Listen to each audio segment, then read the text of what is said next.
Cantai, louvai, celebrai ao nosso Rei. Cantai, louvai, celebrai ao nosso Rei. Cantai, louvai, celebrai ao nosso Rei. Cantai, cantai, louvai, celebrai ao nosso Rei. Todo joelho dobrará, toda língua confessará. Todo joelho dobrará, toda língua confessará que Jesus é o nosso Rei, que Jesus é o nosso Rei, que Jesus é o nosso Rei, que Jesus é o nosso Rei. Cantai, cantai, louvai, celebrai, celebra o Rei da Glória.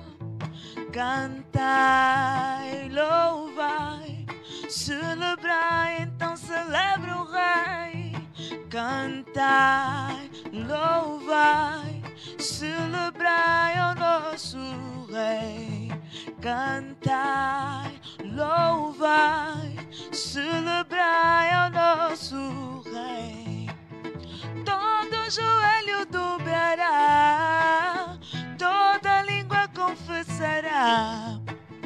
Todo joelho dobrará, toda língua confessará que Jesus é o nosso Rei, que Jesus é o nosso Rei, que Jesus é o nosso Rei, que Jesus é o nosso Rei. Jesus disse: se tu creres, tu verás a glória de Deus. Jesus disse: se tu creres, tu verás. E porque ele disse?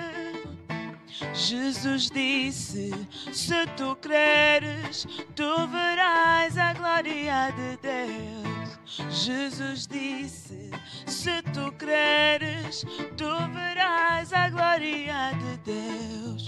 Cristo em nós, a esperança da glória, glória do unigênito do Pai.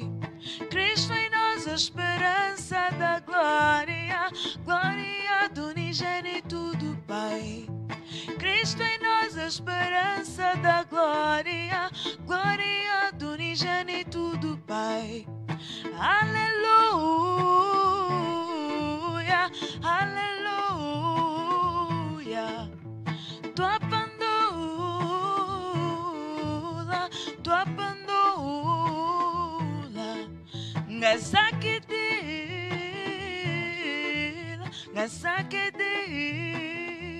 oh, aleluia, aleluia. Cantai, louvai, celebrai ao nosso Rei.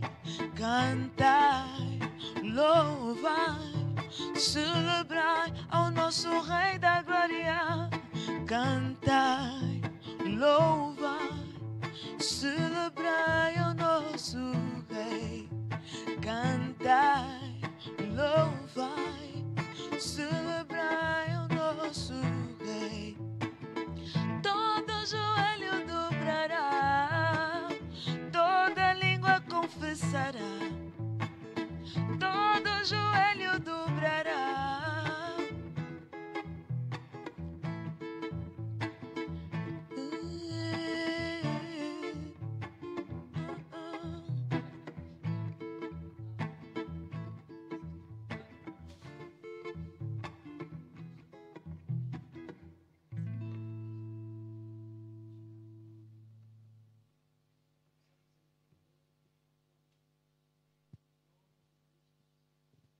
Amém e amém.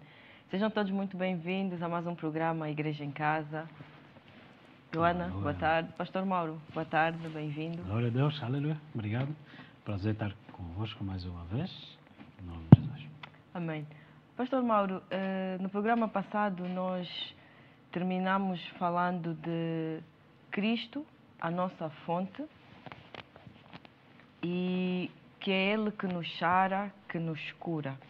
Eu gostava de aproveitar esta deixa para a pergunta que tenho, em que Malaquias 4 e Lucas 1 é dito que Deus enviaria o espírito de Elias, que viria para reconciliar o coração dos pais aos filhos e dos filhos aos pais. Entendendo nós que o espírito de Elias é o espírito de João Batista que veio para preparar o caminho. A minha questão é, esta passagem de que Deus enviaria o espírito de Elias para conciliar o coração dos pais aos filhos, dos filhos aos pais, é só para os cristãos ou refere-se a todo homem? Amém? Como de hábito, aprofundamos mais na Igreja em Casa temas que nós tivemos durante os outros programas, especialmente ao domingo, às 10 horas, que as pessoas podem acompanhar na nossa página das redes sociais ou através do nosso website, onde você pode fazer ou baixar o aplicativo www.artefé.org, onde você pode ter acesso a todos aqueles programas que não acompanha na televisão, mas que estão disponíveis nas redes sociais. Malaquias capítulo 4.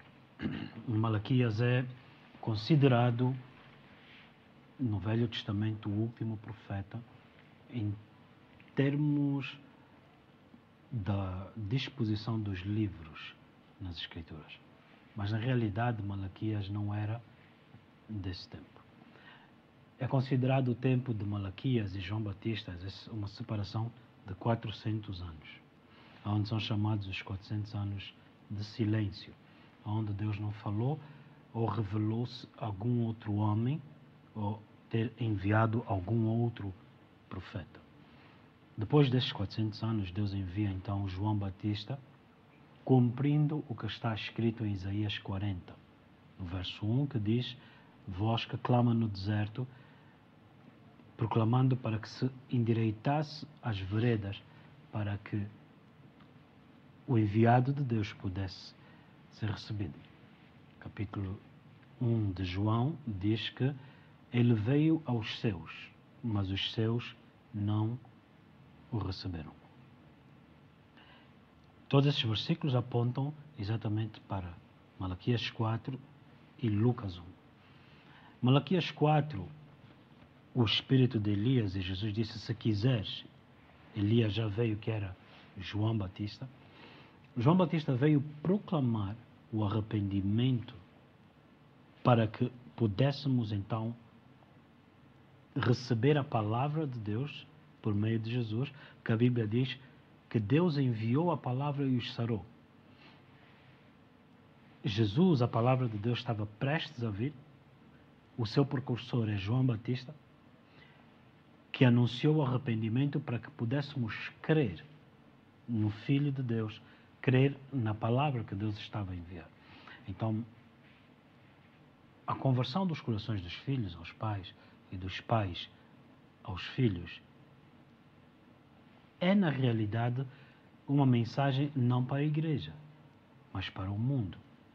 Essa é a mensagem que nós somos chamados a pregar para que o mundo se converta dos seus maus caminhos, para que então escolha o caminho de Deus, que é Jesus. Infelizmente, nós tratamos Jesus como uma figura histórica ou religiosa. Não. Jesus é o caminho, é o único caminho que vai até Deus. Okay? Então, sim, a nossa mensagem é para que haja a reconciliação dos pais aos filhos e dos filhos aos pais. Mas é necessário entender o que é que isso significa, do que propriamente só nós dizermos a reconciliação dos pais aos filhos, dos filhos aos pais. O que é que isso na íntegra significa? Isso é mais explícito quando se cumpre a vinda de Elias, que é João Batista, nesse caso, em Lucas 1, 17. Seria muito útil nós podermos ler Lucas capítulo 1, versículo 17. E irá diante dele, no espírito e virtude de Elias, para converter os corações dos pais aos filhos e os rebeldes à prudência dos justos, com o fim de preparar ao Senhor um povo bem disposto. Preparar um povo bem disposto. O que é que seria um povo bem disposto? Então ele veio aos seus e os seus não lhe receberam. Por que é que os seus não lhe receberam? O conselho de Gamaliel em Atos capítulo 4, perante o sinédrio e os fariseus, Galileu procede em dizer: irmãos, acautelai-vos em como hás de proceder como os discípulos de Jesus, porque no passado, nos dias do recenseamento que culmina no nascimento de Jesus, levantou-se um que dizia ser o Cristo.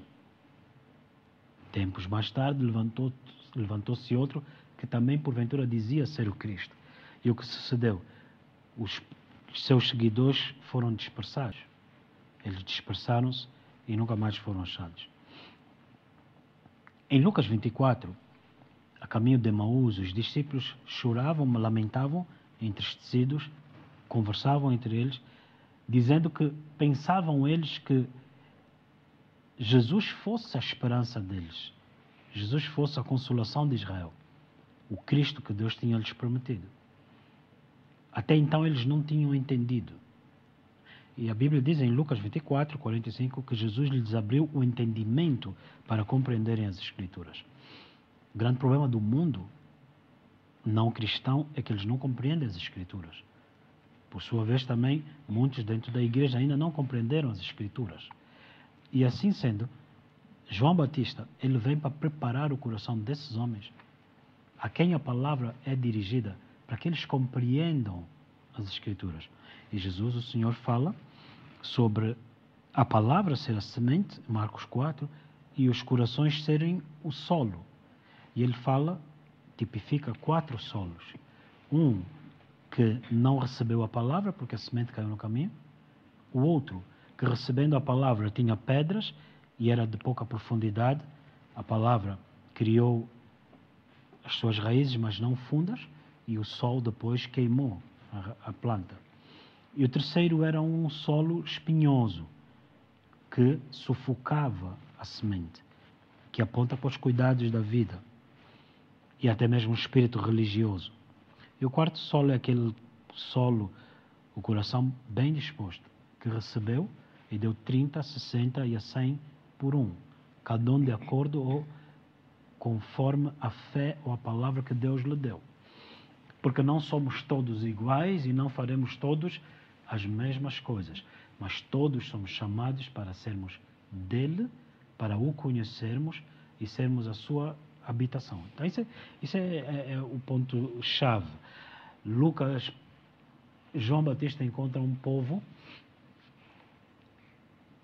que estava até desiludido com religião, porque esses dois vieram dizendo ser os Cristos, e de repente vem o genuíno, e o povo tratou ele como se fosse mais um, porque os corações deles estavam cauterizados, os corações deles estavam fechados, os corações deles não queriam ouvir mais um, diziam eles até charlatão bêbado. E Jesus ainda disse, quando João Batista veio, diziam que ele era louco porque comia mel, gafanhotos e vestia-se de pelos no deserto. Porém, Jesus comendo e bebendo com eles, como uma pessoa normal, a eles chamavam comilão e bêbado. Se eles comessem e bebessem, não era problema. Mas a questão era que na sua rebelião, eles tinham tipificado que tipo de pessoa seria o homem que Deus enviaria. E aí caímos num erro muito interessante. Na nossa realidade, na nossa geração, muitos assumem como é que deveria ser um homem de Deus e como é que Deus deveria agir, Deus devia mover-se. Logo falamos no programa anterior sobre aqueles que não se escandalizam em como Deus faz as coisas.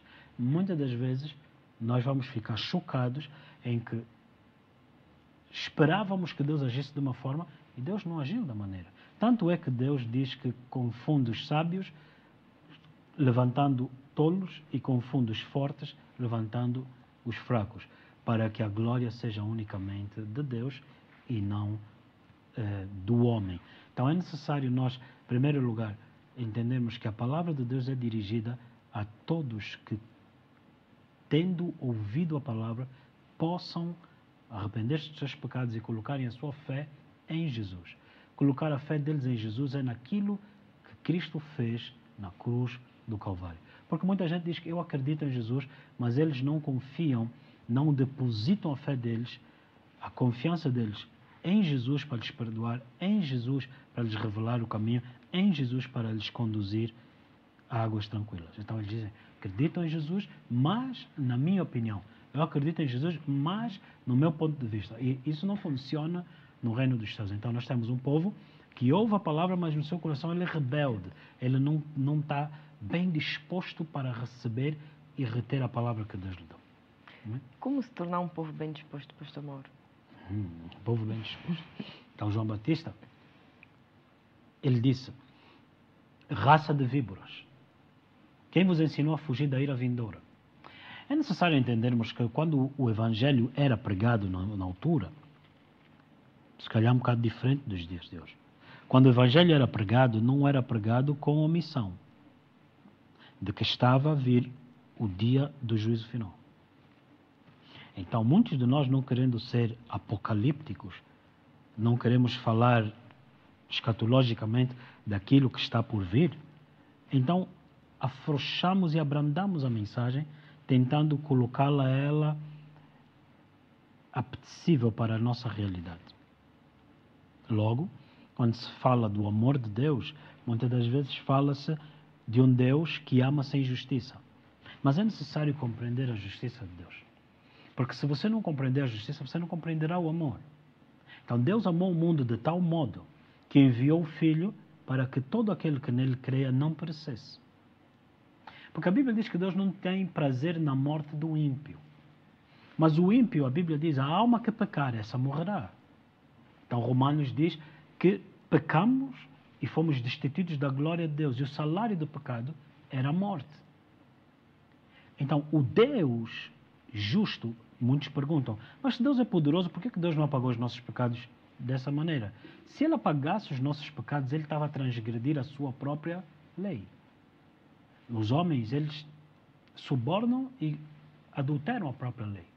Mas em Deus, a Bíblia está escrito que não há variação de sombra. Logo, o Deus que me amou e que me perdoou foi também o juiz que condenou o meu pecado e passou a minha sentença de morte, castigo do meu pecado, mas também foi o réu que levou sobre si o meu castigo. Então ele disse, eu te amo, eu não posso consentir no pecado, eu não posso absolver, porque está escrito que ele não tem o culpado como inocente, então ele tinha que castigar o pecado, tinha que castigar o pecador, mas em vez de trazer o castigo sobre nós, Isaías 53 diz que aquele castigo veio sobre Jesus. Logo, o castigo de Jesus era do meu pecado, mas esse castigo me produziu paz. Eu não tenho paz com Deus porque sou boa pessoa, eu não tenho paz com Deus porque eu desci do céu. Eu tenho paz com Deus porque um homem, Jesus, o Nazareno, levou sobre si o meu pecado, minha doença, as consequências do pecado, para que eu então pudesse carregar sobre mim a justiça que é dele, para que eu fosse então a manifestação da justiça, do amor de Deus. Então, o amor sem justiça é um amor corrupto. Justiça sem amor é uma justiça corrupta. Então, da mesma forma que nós falamos de Deus ser amor, então entendemos que Deus é justiça. Então, porque nos dias de hoje nós falamos muitas das vezes de que temos de ter amor no sentido de não corrigir os erros. Temos que ter amor no sentido de consentir nos erros dos outros. Então, muitas das vezes é dito, não, ninguém é perfeito. Mas a palavra de Deus diz que o homem que é apto para reter, para continuar a confessar, crer na palavra de Deus, esse homem é poderoso e perfeito para manter o corpo de pé. Pois está escrito, aquele que está de pé, cuide-se para que ele não caia. Agora, o que é que me fez ficar de pé? O Senhor disse a Daniel, levanta-te sobre os teus pés. Quem é que me levantou? Foi o Senhor, na palavra dele. Como é que eu posso manter-me de pé? Guardando a palavra dele. E isso é a perfeição em Cristo. Não é a ausência de fraquezas ou de erros. Porém, Cristo é a nossa perfeição, é a nossa justiça, é a nossa sabedoria. E assim sendo, muitas pessoas usam este argumento para consentir nos erros dos outros, porque eles dizem eles próprios, hoje és tu, amanhã sou eu. Logo, é necessário entender que, por mais que eu possa ainda falhar amanhã, eu não quero ter consentimentos em mim, dar espaço em mim, oportunidades para falhar. Posso falhar, tendo um advogado que cuida de mim, mas não estou inclinado e suscetível para voluntariamente falhar amanhã. Por isso é que eu não sou mais pecador. Porque a Bíblia diz, aquele que é nascido de Deus, a palavra de Deus permanece nele. Por isso ele não pode mais pecar. Então eu era pecador, hoje uma nova criatura, neste sentido. Joana? Oi, pastor, só para ajudar também todos aqueles que nos veem para ter um maior entendimento do assunto. Nós vemos nas Escrituras, e como o pastor já mencionou, que Jesus Cristo levou os nossos pecados. Ele tomou o nosso lugar na cruz do Calvário. Mas, entretanto, o que é esse pecado que Jesus Cristo levou? Amém. Interessante, Joana, essa pergunta. Porque, Catiana, normalmente quando nós ouvimos falar do pecado, as pessoas quando ouvem falar de Deus, a primeira coisa que elas têm consciência é assim, vamos simplificar, vamos colocar em termos práticos. Quando alguém cometeu algum erro, ele sozinho tem consciência do que ele fez. Quando alguém cometeu um pecado, quando alguém tirou o que não é dele, ele sabe do que ele não devia. E depois de ter feito, pesa-lhe. A tendência depois do pecado de Adão foi fazer o quê? Cobrir com folhas de figueira. O que é isso? Religião. Através das minhas boas ações, dos meus atos, cobrir a minha nudez. Okay? Essa planta que está aqui, que está aqui no cenário, era ficus. Eram folhas do género que Adão pegou para se cobrir. Okay? E assim nós tentamos fazer a nossa moda, a forma de nos cobrirmos. E eu vou pedir a Joana para trazer de novo o ponto. Sim, nas Escrituras nós vemos que Jesus Cristo ele levou o nosso pecado, tomou o nosso lugar. O pecado que ele fala, exatamente, o pecado que ele fala. Até Adão cozer para si folhas de figueira, Adão não tinha pecado como... Ouça, desculpa, é necessário você ouvir. Quando te pergunta qual é o pecado original, Adão nunca pecou sexualmente. Isso não é bíblico. Adão só cometeu um pecado. Ele não estava apto para ocupar o lugar que Deus lhe tinha indicado. Veja que Deus, quando procura Adão no Jardim do Éden, depois do pecado, perguntou, Adão, aonde estás? Porque a tendência do homem que falha é de fugir do lugar que Deus lhe colocou. E qual era o lugar? A presença de Deus. Deus sabia que ele estava atrás da árvore, mas Deus estava a perguntar aonde estás, porque eu te deixei na minha presença e hoje não estás na minha presença. Então, depois nós olhamos para o maior dos evangelistas de todos os tempos, em João capítulo 16. E ele disse, o Espírito Santo virá e terá convicção no mundo. E ele diz convicção do pecado. Uau! Mas o Espírito Santo nunca veio dizer beber é pecado, fumar é pecado, comer é pecado, um sapato bonito é pecado, esse teu relógio é pecado. Ele nunca apontou nenhum destes pontos, porque se calhar eram pontos explícitos na lei. Ele nunca apontou isso. Mas a Bíblia diz em João 16 que ele traria convicção do pecado porque não creem em Jesus. Quero partilhar convosco algo nessa noite, nessa tarde, sobre um grande testemunho sobre uma mulher. Isso tem estado a ser falado nos nossos dias porque é recente. em que uma mulher islâmica disse em oração que se Allah não se revelasse a ela, se é Deus, então que se revela a mim. E se não se revelar a mim, eu vou abandonar isso. Ela disse que nada aconteceu até que à noite ela viu Jesus na sala dela. Ela disse, mas eu pedi que Allah aparecesse e aparece Jesus.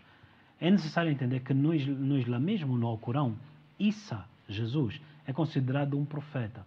Eles sabem, eles dizem que ele era o Cordeiro, eles dizem que ele ascendeu aos céus, eles dizem que ele vai voltar. E ainda diz que se tiverem dúvida sobre Deus, consultem o povo do livro. Quem é o povo do livro? São os judeus e os cristãos. Por quê? Porque Cristo foi anunciado no judaísmo e que se manifestou no dia dos apóstolos. E então é necessário que a gente entenda isso. E o Senhor, quando lhe apareceu, ela disse que o Senhor lhe deu uma palavra que ela não conhecia. Então, no dia seguinte, perturbada no trabalho, partilhou com a amiga dela, que lhe perguntou se estava tudo bem. Ela disse, aconteceu isso. E a amiga dela abriu a Bíblia e lhe disse, está aqui o que Jesus te disse. Vinde a mim, todos que estão cansados. Então, o Espírito Santo trouxe a ela a convicção de que Jesus era o caminho, que não era Mohammed para eles. E é necessário entender isso, que a única coisa que falta neles é a revelação de que Jesus é o Cristo, que Jesus é o caminho. E isso é necessário que a gente entenda em todos os sentidos. Todas as outras religiões sempre colocam Jesus como o menor destaque. Católicos falam de Jesus como o menino Jesus, mas a atenção é para Maria. O islamismo fala que Jesus era o profeta, mas a atenção é para um homem. E muitas das vezes, até mesmo dentro da igreja evangélica ou pentecostal, se quiseres, tu és o tópico, és o foco, mas Jesus é só o meio. É por isso que se diz hoje que Deus não quis viver sem ti. Isso não é verdade. Deus tinha saudades tuas. Isso não é verdade. Que Deus agora está feliz porque... Isso não é verdade. A verdade é que Deus enviou o seu Filho. O Pai enviou o Filho. E o Filho veio revelar o Pai. Para que todo aquele que nele cresce não perecesse, mas tivesse a vida eterna. Então, é interessante essa comparação que eu fiz. Dentro do islamismo ou do catolicismo, mas no nosso seio evangélico, tem sido feito o homem, o eu, o centro das atenções, e Jesus, aquele que vai fazer ou realizar o desejo do teu coração. Não.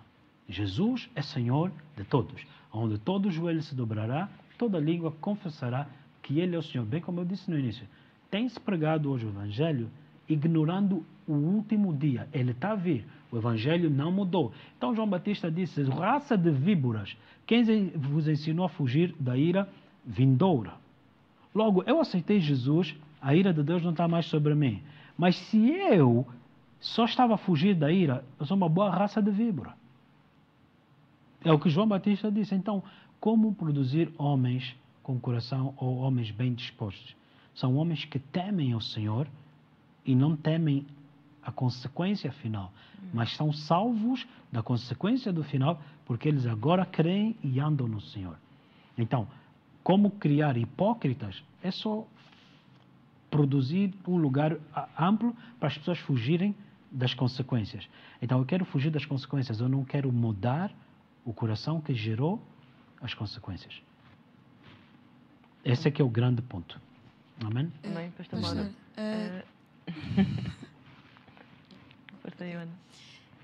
Trazendo essa questão, né, de que pecado é esse, é pronto, para enfatizar, havendo alguém a dizer, no momento que Jesus foi crucificado na cruz, eu não estava lá, eu não tinha nascido, eu ainda nem sequer tinha pecado. Então, e nós vamos ver ali a palavra de Deus onde diz que quem muito é perdoado, muito ama. Se a pessoa não sabe o quanto foi perdoado, não vai valorizar esse amor. O ponto todo está aqui. Quem é que foi perdoado de pouco? Quem muito é perdoado é mais quem tem consciência de quanto foi perdoado. Porque todos nós Pecamos muito. 365 pontos da lei, se você falhar um, você é culpado de toda a lei. Quantas infrações da lei você precisa de cometer para ser julgado? Basta um. Logo, o homem que vive pela lei, ele não cumpre a lei, ele morrerá pela lei.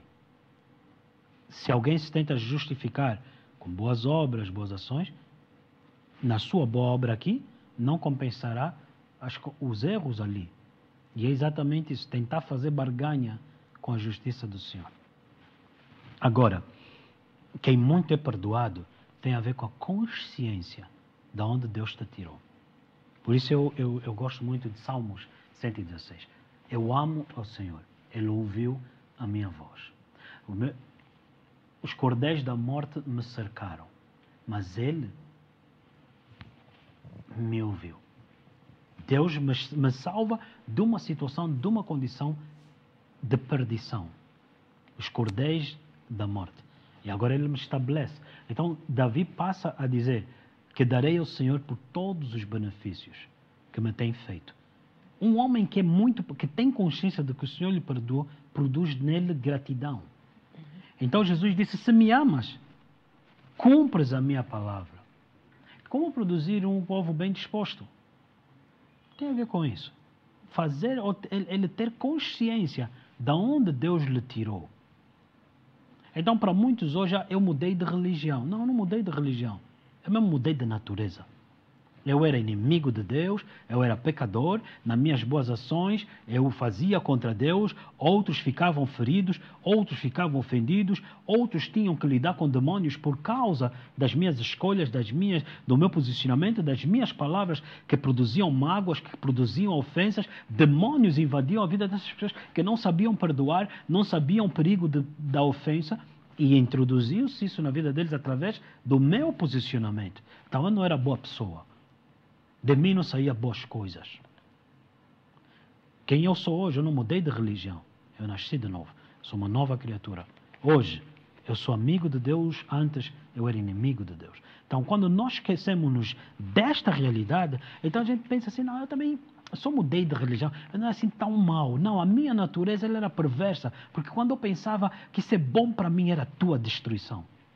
Quando eu pensava que esse é o meu direito, essa é a tua vergonha. Será que o homem só serve para isso? Então nós começamos a ouvir o mundo dizer, não, eu não confio em ninguém, para mim eu sirvo Deus no meu coração. Uns dizem, será que Deus existe? Não, para mim sou eu e mais ninguém. Por quê? Um mundo ferido, por estar em contato com homens que produzem feridas, da boca deles saem coisas que pessoas dizem até, não, inferno não existe, o que inferno nós vivemos na terra. Por quê? Porque realmente o inferno se move no meio da boca de muitas pessoas, das ações de muitas pessoas. Então eu entendi o Evangelho em Gálatas 3:8. Em ti serão benditas todas as nações. De um inimigo de Deus, de um pecador, que fez outros tropeçarem, a promessa, a boa nova, é que nascendo eu de novo, e entendendo de onde Deus me tirou, e lhe amar, lhe obedecer, através de mim, outros já não tropeçarão mais, mas serão elevados no Senhor. Por que eu prego o Evangelho? Por que eu não critico os outros na pregação do Evangelho? As boas novas são essas, que a esperança que eu tenho é que a redenção de Deus sobre a minha vida, de um homem inimigo de Deus que fazia outros tropeçarem, hoje Deus me usa para outros serem elevados à glória dele. Em mim, através de mim, outros serão benditos. Uau! Isso é esperança. Uau! Uau! Glória a Deus. Pastor, neste caso, como lidar com o legalismo nas pessoas, no sentido de tentarem transmitir os seus medos e não santidade ou pureza? O legalismo, Paulo disse em Colossenses, ninguém vos perturbe, ninguém vos incomode pelo não tocar, não cheirar, não provar. Como se o facto de eu não ter feito isso, aquilo, faça de mim alguém que não, sem pecado. Mas como a pergunta da Ioana, o pecado é que eu não conhecia Jesus. Então, eu posso até não ter feito isso, eu posso até não ter pecado tão quanto tu. O meu pecado pode ser até menos devastador do que o teu. Porém, eu estou a apontar para os erros que eu não cometi, porque eu estou a viver pela lei. Mas na realidade, Deus não me perdoou de pouca coisa, por mais que eu considere que não é muita coisa. Aos olhos de Deus, o meu pecado feriu a santidade dele. Por isso é que Jesus disse: meu Deus, por que me desamparas? Porque quando o meu pecado caiu sobre o filho, o pai virou as costas ao filho. Logo, um pecado que ele não cometeu fez com que Deus, o pai, lhe virasse as costas. Aí a minha arrogância de achar que não foi assim tão grave o meu pecado. E uma das características do falso arrependimento é que a gente acha que não foi assim tão grave o meu pecado. E como é que eu consigo ter um vislumbre real da profundidade do meu pecado? Quando eu olho para a destruição que o pecado causou sobre o filho. Uau! Quando eu vejo o horror da cruz, a violência da cruz sobre o corpo de Jesus, é que você precisa de entender que isso foi a consequência nas emoções de alguém, na mente de alguém, na vida de alguém. Então isso me leva a ponderar. Então me leva a não ser um cristão passivo, mas ativo. Assim como Paulo um dia perseguiu para destruir a igreja, depois, na conversão dele, tornou-se o edificador da igreja. Frutos dignos de arrependimento. E assim sendo, se você prestar a devida atenção nessa tarde, aquela violência na cruz do Calvário, que representa a violência do pecado cometido contra ti, é também aquilo que Jesus levou. Então Jesus entende muito bem aquilo que é a condição do teu coração, aquilo que é a desilusão do contacto com outras pessoas. Isso, quem melhor podia nos compreender? Às vezes nós dizemos assim, que é necessário a gente se colocar no lugar de alguém. Não é possível eu me colocar no teu lugar. Por mais que eu tente idealizar, eu não consigo. Mas é possível, aconteceu, Jesus tomou o teu lugar. O castigo que me trouxe paz era na realidade meu, era teu. Amém? Porque nós precisamos de entender dois lados. Sim, éramos pecadores, mas sim fomos também vítimas do pecado de alguém. Muitos de nós, a dor e a mágoa, a rejeição, é fruto do pecado de alguém. Você precisa de aprender a perdoar. Mas outros, nós mesmos, éramos os pecadores. Então, tanto ferimos quanto fomos feridos. Nesse sentido. Glória a Deus. Pastora, eu comecei a pensar em algo que muito ouvi pessoas dizerem. A criança não mente, criança é pura, criança é um anjinho, mas não se tem consciência da natureza perversa. De quando um bebê nasce, já nasce com aquela natureza, ele tem também realmente de se converter. Exato. E, inclusive para pessoas que dizem que nasceram na igreja. Não sei se é a maternidade que ele está chama a igreja, mas é assim.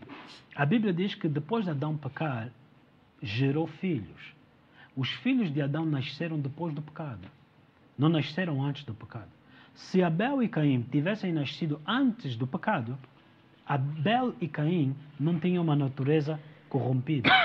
Logo, todo homem e mulher nascido de Adão e Eva após o pecado têm a natureza corrompida, destituídos da glória de Deus. Então, todo ser humano que nasceu e que há de nascer, ele já nasce com a natureza corrompida. Não é preciso escandalizar muito sobre isso. Hoje, quando você vai ao médico, o médico, ao fazer perguntas, a primeira coisa que ele faz, e na família, há histórico dessa doença? Por quê? Porque há doenças que a gente já entendeu serem hereditárias, que seguem o DNA. Logo, Adão gerou filhos que herdaram o DNA deles espiritual, destituídos da glória de Deus. Porém, boas novas estão aqui. em que o segundo Adão transmitiu para nós o DNA dele espiritual, uma semente incorruptível. Aleluia. Amém e amém. Há esperança em Cristo Jesus. Certamente, sendo nós novas criaturas, aleluia. Há dias meditava sobre esse louvor, em que meu coração se encheu de gozo, em que eu ouvia sou uma criação nova. E era num momento em que eu estava no trânsito e havia muita confusão na estrada, em que ninguém deixava ninguém passar. E eu comecei a declarar esse louvor e automaticamente, eu estava sozinha no carro, a glória de Deus se manifestou.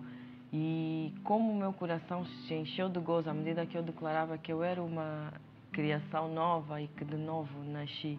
E nós vemos na palavra de Deus que diz que o poder está em ser uma nova criatura. Sim, exatamente. Ele diz que não há poder na circuncisão ou incircuncisão. A circuncisão eram os judeus e a incircuncisão os gentios. Logo, não existe poder em ser ou não ser religioso. Quer religioso, quer não religioso, precisam de acertar suas contas com Deus.